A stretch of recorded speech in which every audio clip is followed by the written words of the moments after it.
Good morning, everybody. Welcome to Pistoia Alliance webinar in a series of webinars on artificial intelligence and machine learning. Today's event is titled Ersilia, Hub for Open Source AI and ML Models for Drug Discovery and Global Health. Our presenter today is Gemma Turon, who is the founder of this remarkable organization. And I will be passing the microphone to Gemma in just a few moments. For now, we will wait a few more seconds so that all interested attendees may join the event. And a kind reminder to everyone that our webinars are being recorded. Recordings are posted after the event, usually a few hours after, and a link will be included in the newsletter that I will be sending shortly thereafter as well. This way you can share it with your friends and colleagues who are interested but couldn't make the live event. And this is a brief biography of our speaker today. Gemma, it's an honor to have you. Passing the microphone to you so that you may introduce yourself. Thank you, Vladimir, and to the Pistoia Alliance for this opportunity to present today. It's great to be here. I'm Gemma. My background is actually in molecular biology, so I did a PhD in the field of oncology. And after that, I took a quite unusual career path for academia, and I moved to working and volunteering in the third sector, mostly across Africa and Middle East. And this is where I developed an interest to bring together science and science for development to support research that happens across the global south. And following this willingness, I co-founded Ersilia in 2020, a UK and Spanish nonprofit that supports drug discovery for infectious diseases across multiple countries, mostly in Africa. And it's a pleasure to be here. And passing the controls to you, I will stop sharing briefly so that you can start.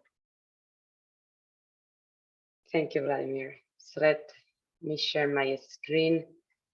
I hope you can now see my presentation. If I click the play button, that should be working. Vladimir, can you confirm that this is fine? Yes, it does work on my end. Thank you very much. Perfect. Yeah. So as Vladimir has nicely introduced, the work that I'm going to present to you today is our hub of machine learning models for drug discovery and global health, which is the main tool that we use as a nonprofit initiative to accomplish our mission. So I'll try to not keep you here very long. I know it's quite early for some of you and quite late for the others. And I'll be happy to answer any questions at the end. So I'll be first giving a brief introduction about our nonprofit initiative. Then I'll dive a bit more deeper into what we mean by a hub of machine learning models and how are we building it based on an open source community effort. I'm going to give 3 examples of how we have applied our tools to specific drug discovery programs in infectious diseases. And I'm also going to briefly explain what capacity building and skills development activities we do as part of our core mission to support researchers. So without further ado, as I said, Ersilia is a tech nonprofit based off UK and Spain that was founded with the goal of reducing inequality in global health. And our work is to equip laboratories in low and middle income countries with artificial intelligence tools to support infectious disease research. Why were we founded? Well, I guess you are more than familiar with this map. This is the world plotted using the land area of each country, and the countries classified according to the World Bank classification: high income, upper middle, low and middle, and low income countries. And we know low and middle income countries mostly focus on Africa, Southeast Asia, and around Central and South America. So what happens now if instead of plotting this world map, what we plot is the number of deaths due to of loss of years of healthy life, DALYs, due to communicable diseases. We see how this map is drastically changed, as we all probably expect, and the countries that suffer mostly from these diseases are those particularly located in sub-Saharan Africa and Southeast Asia, and all of them are mostly low and middle or low income countries. On the other hand, if what we plot instead of the communicable disease burden is the number of scientific research that happens across the countries measured as publications. Oh, sorry, this map is missing. That's too bad. Sorry. So the world area basically changes and these countries get completely reduced, whereas as you can think, most of the research is happening in the global north. To put some numbers to these maps, 6 of the top 10 causes of death in low-income countries are still due to infectious diseases, but those countries produce only 5% of the world's research. This generates a clear imbalance in the research, healthcare research landscape, and has produced that less than 15% of the drugs that are being currently developed in the world, according to the WHO, are targeting infectious diseases. So there is a clear unmet need for a large part of the population that live in those countries that suffer from infectious diseases that have no cure. And as we all have seen with the COVID pandemic, really infectious diseases present a good opportunity for finding new drugs, vaccines, etc., that could help reduce the disease burden in those areas. So what we propose is to bridge the gap between the lack of research resources and expenditure on infectious diseases with artificial intelligence, because artificial intelligence, as you all know, has the promise to accelerate drug discovery research and to decrease the cost to finding new drugs. And so it provides a great tool to actually accelerate the discovery of drugs into this much needed space. As a nonprofit, we base our work on 3 main pillars. The first one is free and open source. So as a mostly technological organization, all the code that we produce is public. It's associated to open source licenses, meaning that everyone can access it, can reuse it for their own purposes, including commercial purposes, and it's not patented. So with this, we hope to provide opportunities for those for whom accessing paying software is a major barrier, and also to promote better scientific collaboration and communication in the spirit of open science to hopefully improve our tools and together produce better output research faster. The second pillar of our work is to support in-country research, meaning to avoid what has been named helicopter research, where scientists, mostly typically from well-funded large organizations across the global south, use their partners in low-resourced organizations, simply like as mere data collectors, and they do not credit their scientific contributions, nor they involve them really on the analysis of the data that they collect and so on. So we really try to implement our projects, our scientific projects, in institutions that are led by local scientists, and we focus on in-situ implementation, meaning that we travel as much as necessary, staying even months at a time with our partners in different countries to make sure that the tools that we are developing are really co-developed, respond to their needs, and they know how to keep using them after the collaboration has finished. And this hopefully brings us to our third pillar, which is building a network of sustainable collaborations that includes capacity building workshops and training local scientists so that they can continue maintaining and developing these tools, and we start to build capacity in artificial intelligence. But also we think a lot about how can we develop AI tools that work with low resources, with weak internet connections, that do not require heavy computational power, because that's also the situation for many of our partners where they do not have access to all this infrastructure. So with that, I'm going to move to the second part of our talk, which is about specifically what do we mean with this hub of artificial intelligence models.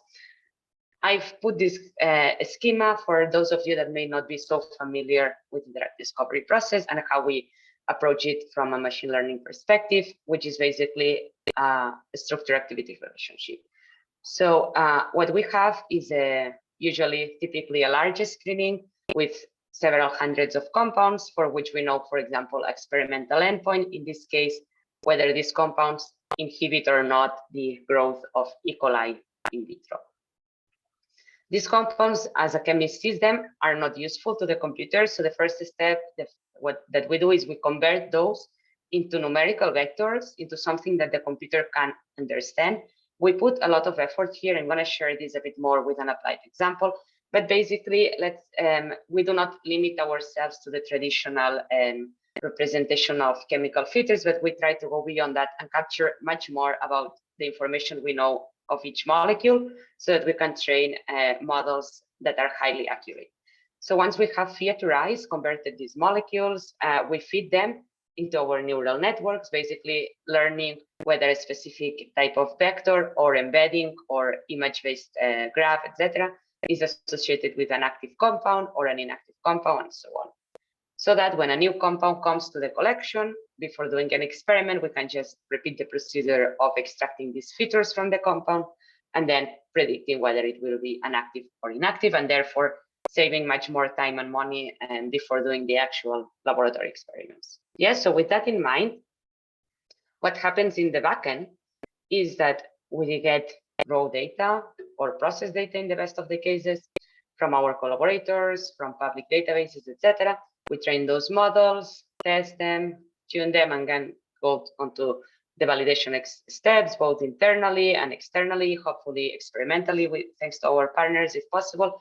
But something that we really focus on, and that is something that does not happen that frequently in academia, is on the deployment layer. So we take all this, we package it in a way that scientists do not have to know everything that has happened inside here, which can be quite complex and technical for a bench lab scientist that doesn't do computer sciences.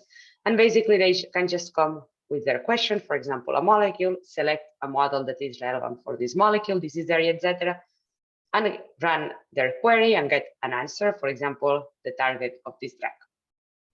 So we aim to do this at scale. We have three types of models in our hub. The first one is models from the literature, where we basically bundle a good model that has already been developed by others that is sitting there, most times in a GitHub repository that ceases to be maintained after a few times, and so on.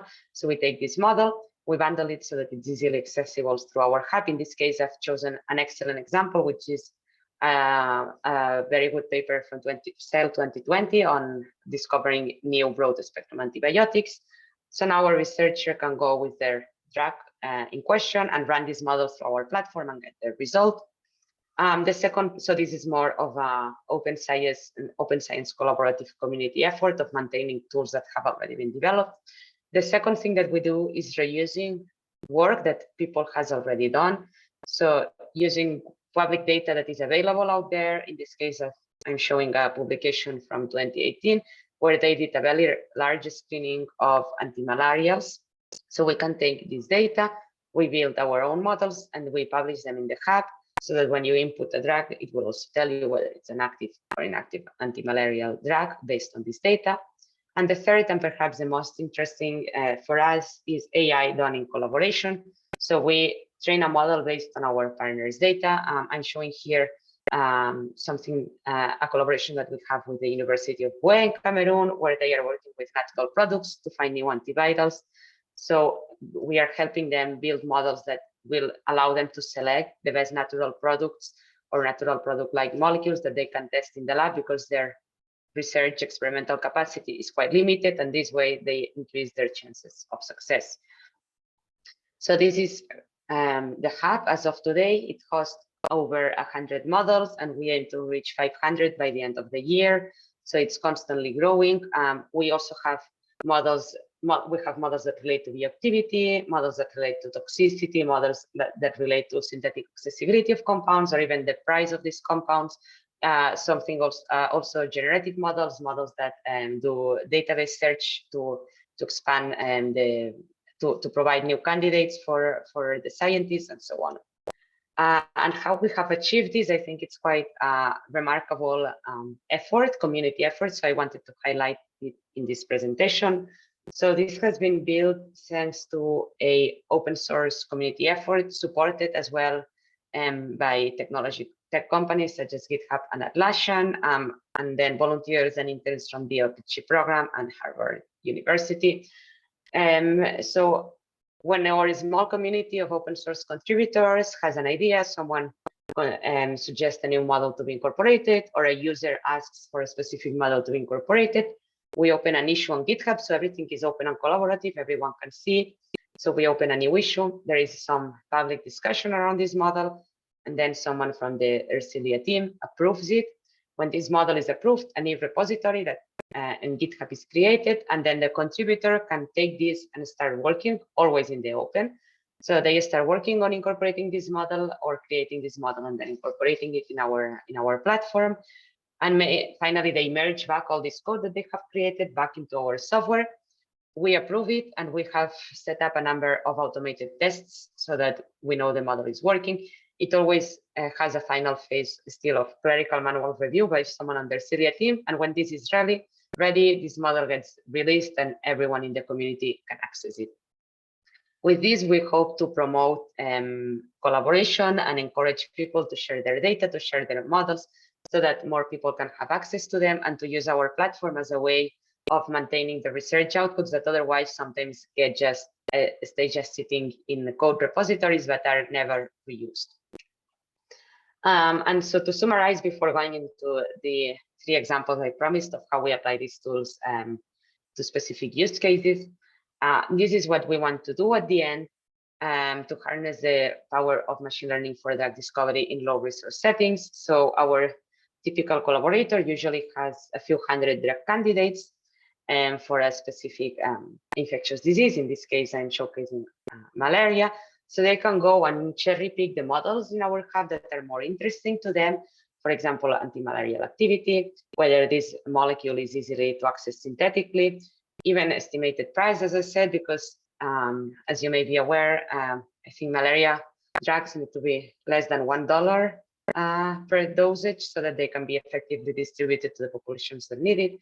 And then we can also predict a number of other properties such as aquasolubility, metabolism by cytochromes, and so on and so forth, more advanced toxicity assays, or even hair blockade, and so on. So basically, you cherry pick these models, and if you're in front of a good drug candidate, something that you would take forward to experimental testing, you get good activities in all these subset of models and low activities in all these subset of models, making this possibly a good candidate. On the other hand, if what you get is high toxicity, hair blockade, but no good activity on the pathogen, etc., you're probably in front of a candidate that you want to deprioritize.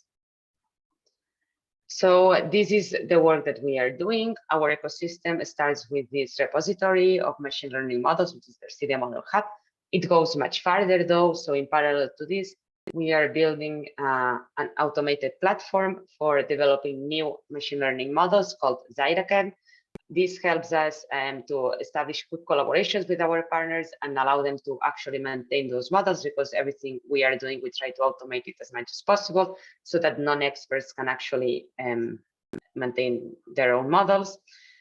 And then the third tool that we are building, because we acknowledge that drug discovery is a field where many of the molecules are constrained by IP, so these molecules cannot be released, but maybe they can be used to train models, so they can be informative to new models without actually disclosing their chemical structure.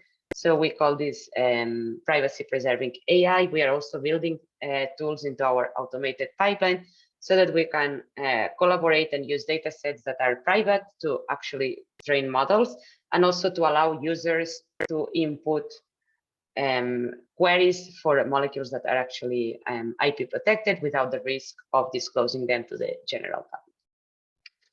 So with that, I'm gonna now jump into the specific examples of how we have applied these different tools that we are developing to actually drug discovery projects in malaria and tuberculosis. So the first project that I wanted to highlight today is the setup of a virtual stream cascade at H3D, the Holistic Drug Discovery and Development Center in South Africa, which is the leading drug discovery institute in the whole Africa. It's located at the University of Cape Town, South Africa, and they have early stage drug discovery assays for malaria, tuberculosis, and antibiotic drug resistance. And they have over 10 years of historical data accumulated on all these assays that they have been running, but they didn't have any kind of AI expertise in-house that would allow them to leverage all this data. So our question to them was, could we build a state-of-the-art automated, easy to maintain virtual screening cascade that mimics the experimental assays that they have set up at HCD, so that their experimental scientists can benefit from all this knowledge instead of synthesizing hundreds of compounds, maybe synthesizing tens of them. So this is why we started building the tool that I just presented, Zyrachem, which is automated. You don't have to decide any machine learning parameters. It has low computational requirements. It can run in GPU systems, but it can also run on a normal CPU computer. It features transfer learning, which means it learns from the broader chemical space to inform cases for which we have low data scenarios, very important in drug discovery.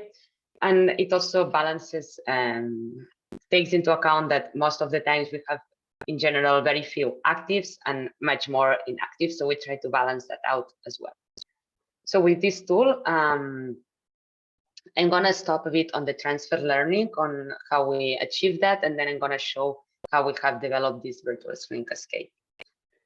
So if you recall the first graph that I presented, the featurization step is quite important for machine learning. So classically, we use chemical fingerprints, where you basically create a vector of numbers and keep adding ones and zeros to remark each of the chemical structures that you find in the molecule, which is great, but we actually know much more about the molecules. So in this case, from this molecule, we know that it's an anti-malarial drug. We know its mode of action. We know that it can have certain cardiotoxicity and so on and so forth. So we need a way of encoding all this information in a vector so that our models become more accurate and can learn from the wealth of data that has been accumulated over the years in several databases. So our goal is to encode all this kind of information into a vector or embedding format and feed this into our machine learning algorithms. So this is the work that our lead scientist and co-founder at Ersilia had been doing as his postdoctoral research at the IRB Barcelona, which is called the chemical checker. So the chemical checker signatures are embeddings of single molecules that collect information not only about the chemistry, but also about the targets of these molecules, the networks these molecules are involved on, the cells that this molecule is targeting, and also if there is information about clinical data on these molecules. So this is just a small snippet of this database, which currently has about 1 million molecules, and each single line here is one of these vectors, and you can see how usually they nicely cluster together. So this group of molecules probably have the same targets and so on, and these are clustered across disease areas. So basically, the classical solution we had to represent molecules for machine learning was this, so more focus on the chemistry, but now thanks to the chemical checker, we can basically map out much more information about these molecules, and therefore we can perform all this transfer learning from other fields, from neurology, from gastroenterology, from cardiology, to our field of interest, which is infectious diseases. This is a bird's side of the knowledge graph that underlies the chemical checker. So the chemical checker is organized in edges, in interactions between compounds, which can upregulate or downregulate or interact with genes, genes that are expressed in tissues. Tissues are actually where many diseases happen and so on. So basically, you map out all these edges in your knowledge graph. This is a simplification of the number of edges that we have. There is much more in the database, which keeps it's maintained every 6 months, updated. And so this is what is underlying this graph that currently contains information about 1 million bioactive molecules from 25 different data types, and it has integrated the major small molecular databases that are out there in the public domain. It's also freely available under an MIT license, and everyone can go on and apply it to their methods. But let's go back to our use case after this. This is going to be the most technical, so if you follow that, the rest will be just straightforward. So let's go back to my example of how we have applied our drug discovery tools to the virtual screening cascade at H3D Center in South Africa. To recap, we have built this automated machine learning pipeline, which contains small molecule descriptors, the chemical checker, but also others, a collection of automated machine learning tools, and out of the box, meaning with no fine tuning, it's ranking between the first and fourth in the one of the most used benchmarking tools for machine learning for drug discovery, which is Therapeutics Data Commons. So we were very happy with these results.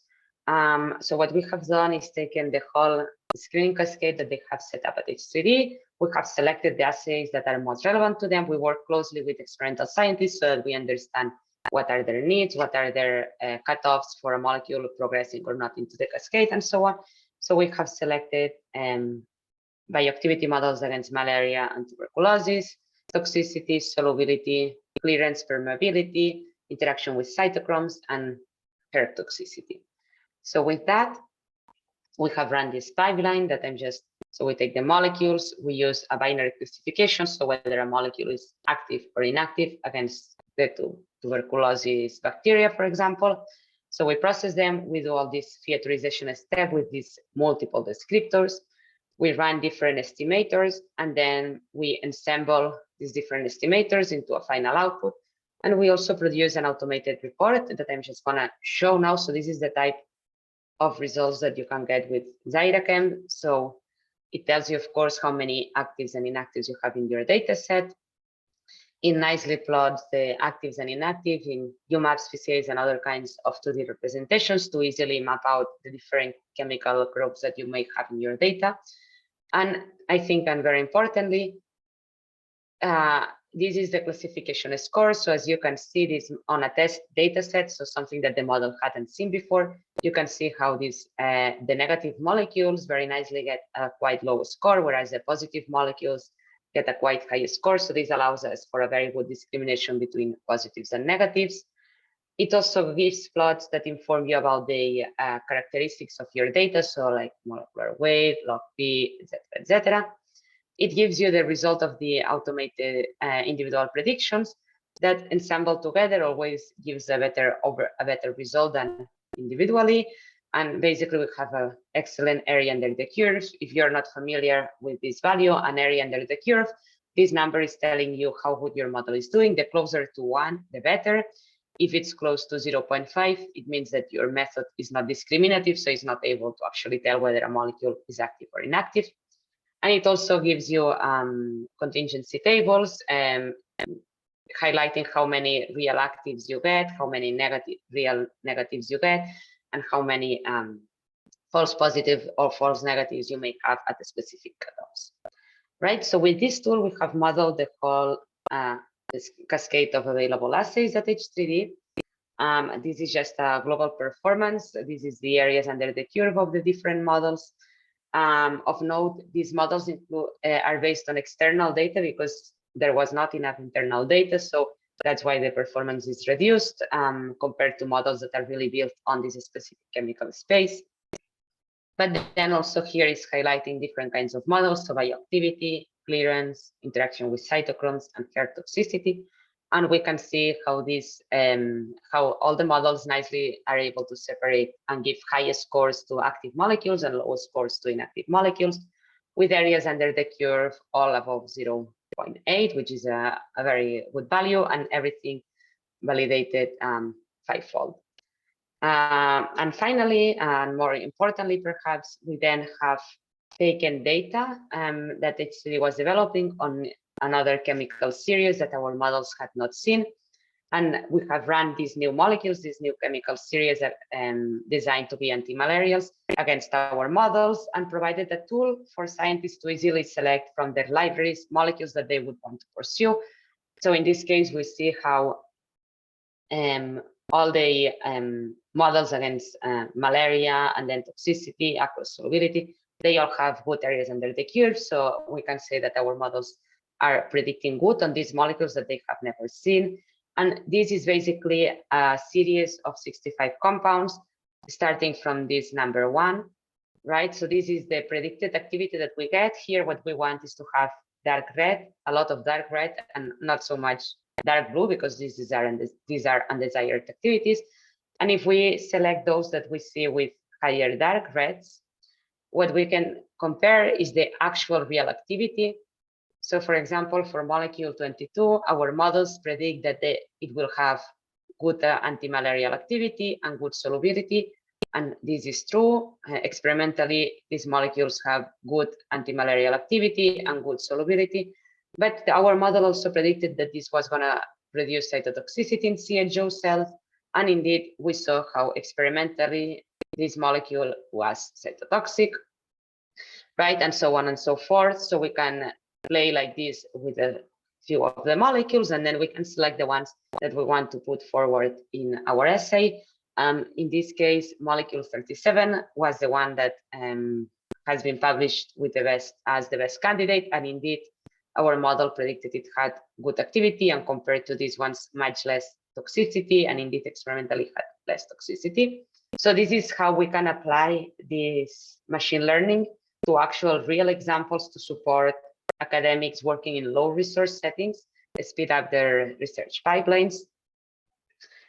So this is a joint collaboration between H3D and Ersilia. And to sum up, we have developed an open source automated tool for chemistry with available documentation, fine-tuning instructions, and so on, so that everyone can use it. We have shared those models produced with H3D data on malaria, tuberculosis, and ADMET properties via the Ersilia Model Hub. The IP of the compounds in this case is not disclosed because these are proprietary compounds that hopefully will move forward in the drug discovery cascade. And we have successfully implemented a local version of the Ersilia Model Hub to integrate it with other existing tools that scientists were already using at H3D. And we have done a lot of capacity building efforts so that there is a new AI unit emerging in this institution in order to continue the development of these tools even after we have concluded this project. Okay, so that was the first example. The second example, it gets perhaps a bit more interesting, which is about activity-guided generative models. So this is the graph that I was showing at the beginning. But what we actually want now is the reverse. So we don't know about the molecules, but we know about the activity that we want to get, right? So we have we want to get active molecules, but we don't know how they will. So we need to generate these new candidates. We have done it in collaboration with the open source malaria consortium. This is a movie that is just depicting molecules that we generated with the computer. As you can see, they all maintain a core structure that had already been identified by the chemists from the open source malaria consortium as a good starting point. And our algorithm is just changing the radicals and then getting better and better molecules. So the more blue this background is going, the more active these molecules are predicted to be. So we do run these cycles of reinforcement learning, where our model keeps learning from molecules, whether they are good or bad, and have other desired activities, such as solubility, etc., the ones that we have mentioned them, so they will make good molecules. And we generate a lot of candidates. We filter them down so that we get down to lists that are able to be validated by humans. And we also provide tools for easy visualization. These are all the molecules that we generated. In red, molecules with more activity. In blue, molecules with less activity. And the closer to molecules are in the map, the more similar they are. So we can really see areas of high antimalarial activity and low antimalarial activity. These maps can be navigated so that chemists can easily see these molecules, see how they look like, and decide which ones they would like to take further. So from a selection of these molecules that we ranked as the top 100, we finally selected 8 of them for experimental testing, and we were extremely happy with the results. So these are the molecules that we set for testing. And basically in blue, you can see how 4 of them, so 50% of the molecules that we selected, have very good activities in vitro below the micromolar activity. 2 of them have acceptable activities that could be optimized, and 2 of them will be discarded. Now, based on these results, we are running a second generation, and hopefully we'll get more candidates with these desired activities. We have done a similar approach for the sister project, open source antibiotics. In this case, also taking into account more traditional docking experiments, because the structure for the protein target for these molecules is known. It's the MURD ligase from Staphylococcus aureus. And in this case, what we were really interested is in making a selection of compounds that bind to this site, that have good activity, and that are purchasable directly, so that not much time and money is spent on chemical synthesis for this project. And we are still waiting for the experimental results on this. And the third project, and I am about to finish, I promise. The third project is based at the University of Buea, Cameroon.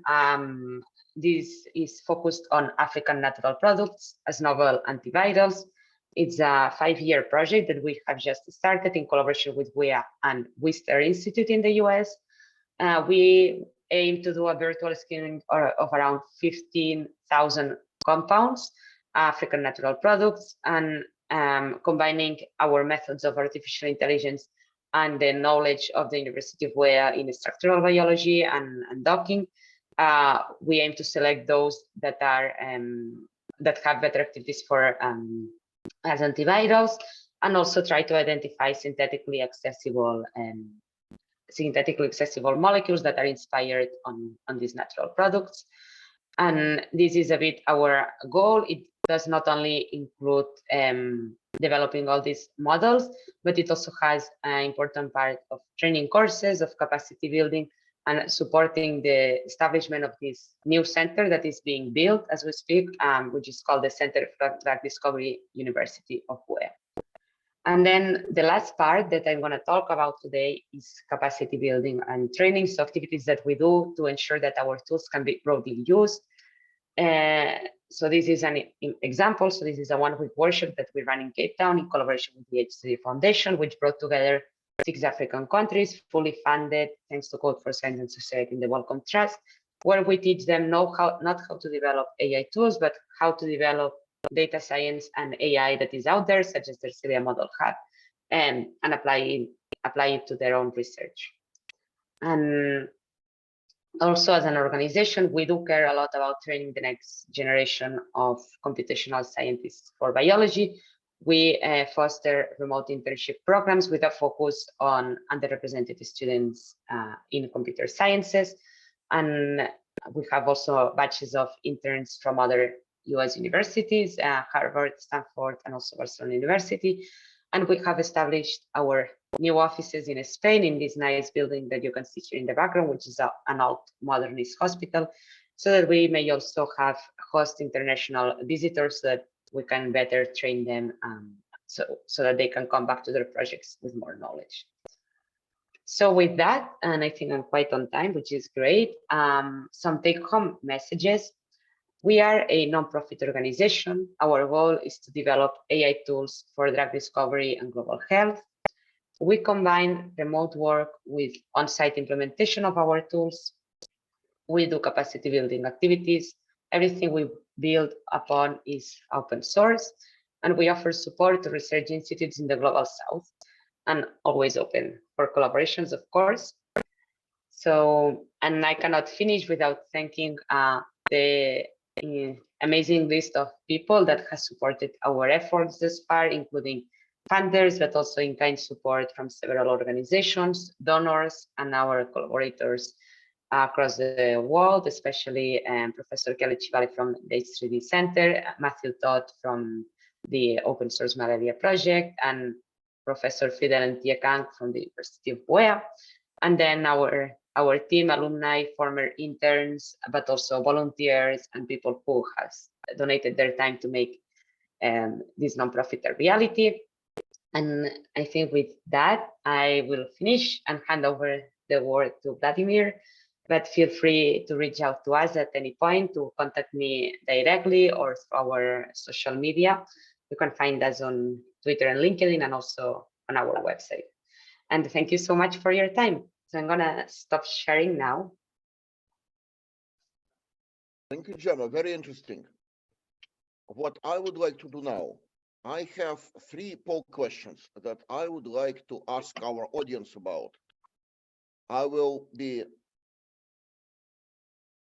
transitioning to polls in just a moment, and I hope you can see the first question. Would you be interested in using models deposited to a model hub? Let me open the vote.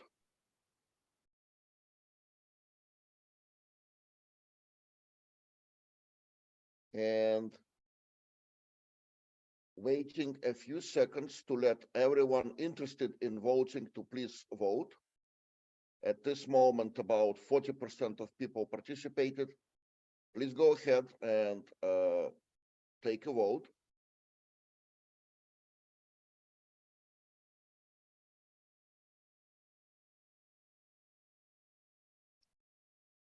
About 60% participated.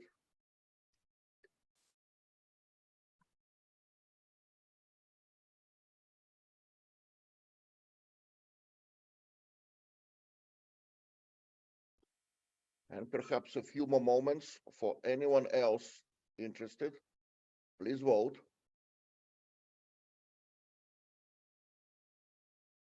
So right now we have about 2/3 participation in the poll.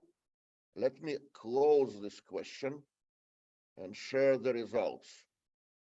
Out of the participants, 88% said yes, and only a minority said no.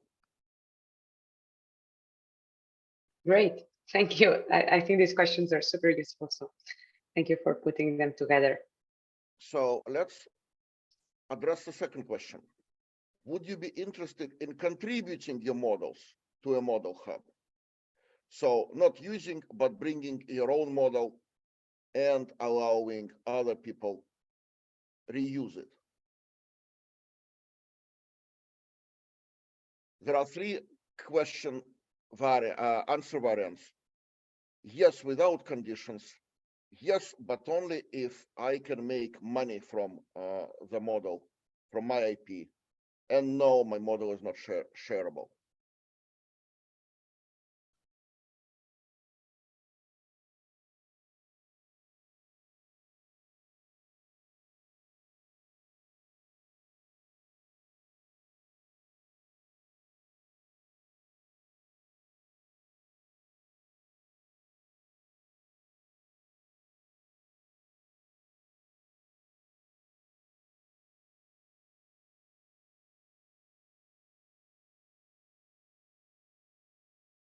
And about 1/3 of our audience have responded at this time. So please, in case you're interested in responding, please do so now. Waiting a few more seconds to let everyone interested in voting to please vote. The votes are anonymous. We will not be able to identify you. We only see the aggregate results.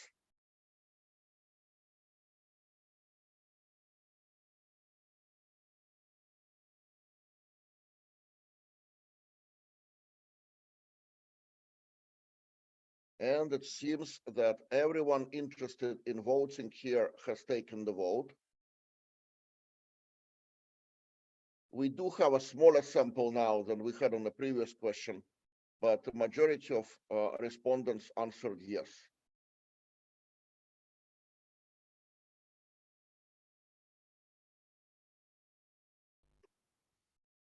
And the final and the third question. Would you be interested in sharing data for training and testing of AI models? And Gemma, if I understand it right, at this time, you don't have a separate data set sharing feature. But correct me if this is a wrong impression, but if it was available, would people be interested in it? Yes, exactly. That's correct, Vladimir. So we don't have a streamlined option for people at this moment to submit data and get models back.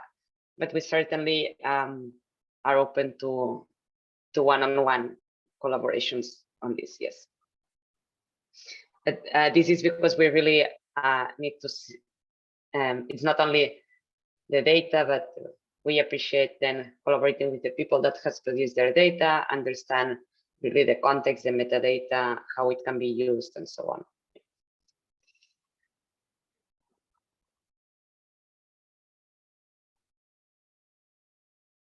The votes are still trickling in. About 40% of our respondents answered the question.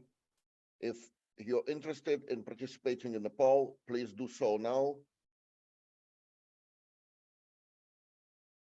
Perhaps a few more moments.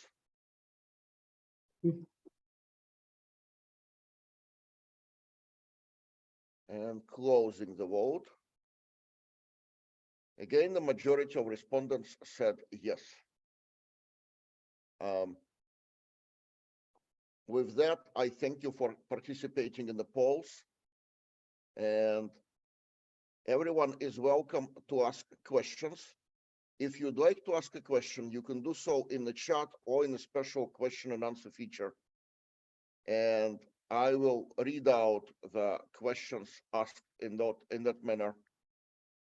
Meanwhile, Gemma, if you don't mind, I have a couple of questions of my own. Of course. Go ahead. So the first one is very practical. If I wanted to participate in Ersilia, what do I need to do? So let's say I have a model to share. What do I do? Or I want to reuse one of your models. What do I need to do? Yes. What are the practical steps? So use cases. If you are a computer scientist, meaning someone who is comfortable with coding and developing models, and you have a model that you have developed for your research, and you think it's great that it's maintained somewhere else as well, and not only sitting in wherever you have developed it, you can directly go to our GitHub organization and open an issue requesting to incorporate this model, and we'll either incorporate it or guide you through it if you prefer to do it yourself. So that's the first use case where someone contributes a new model that they have built. If you are an end user, say someone who maybe has expertise on computer science or doesn't, but works in drug discovery and wants to use our models, our platform is free, is well documented, can be accessed through our website. And if you need support on actually how to use it, you can always reach out to us and we'll be happy to help. At this moment, we don't provide online inference, meaning that you can just click the models online. You need to download them to your computer, but we will be doing so very soon. So very soon you'll be able also to just, as you would use any other web browser, select any model and run predictions. Mm-hmm. When you say download to your computer, are there specific requirements as to what environment has to be installed on a computer? Yes, that's a very good question. So being a bit more technical here, we are moving everything to Docker containers. So for those of you that are not familiar, a Docker isolates completely the model from your system, so you don't have to fear any consequences of downloading this model or interacting with other things that you may have running. So we are actually transitioning everything to individual Docker containers, and hopefully by the end of June, everything will be done so that it's really, really minimal invasive for the user to run these models. Mm-hmm. So you need Docker. Okay. There is a sister question to the questions that I've been asking that came from the audience. It goes, how can we contribute to define and improve the model or implement the existing model? The way that I understand it, can the users improve the existing models, let's say by retraining them or adding data sets for testing and so on and so forth? Yes, that's a very good question. So there is, it depends on which model. So in the case that it's models that have been published by third parties, you are welcome to retrain and improve them with better data. But at this moment, we only provide these models as they are because they have been published and peer reviewed. So there is all this validation behind. In the case that it's models that have been trained by our networks, yes, it's as simple as I was saying before, just open an issue on our page about the model, and we can discuss whether you have new data to add to it, or you have actually tried it out and you have some feedback. We would love to get more feedback. We don't have a pipeline yet for gathering feedback from experimental users. But yeah, we'd very much like to hear if someone uses the model or has further data for these models. Totally. And another question that I have is the use cases that you presented. You presented 3, right? I imagine that there are many more. Can you maybe comment about the spectrum of available use cases? Are they predominantly anti-infectious agents? Yes. Is there anything else? Do you get use cases that are not specifically focused on those lower income countries in the global south, and again, and so on and so forth? Yeah, so our tools are, so if we talk about the Ersilia Model Hub, the models that are there related to bioactivity, they are all around infectious diseases, but all the other models more related to general activities on drug discovery, such as solubility, toxicity, etc. Those can be applied to basically any disease area of your interest. And they are free to be used by anyone there. We do have collaborations with institutions in the global north, but typically they always also involve a partner in the global south, such as the case with the Wistar Institute, the University of UEA, and us. And basically, other use cases that I may think of is more in the context of community-driven global organizations such as the open source malaria and so on. We do not aim to, so we do not work as service for users that have access to these kind of resources in other manners, because we as a nonprofit prioritize, let's say, a university that works in cancer research, because we prioritize supporting those who don't have access to them as a nonprofit. But everything we are developing is open source, and we are happy to support the implementation of our tools in other disease domains and so on. For example, ZyraChem, our automated machine learning pipeline, and a few other tools that I have not shown today.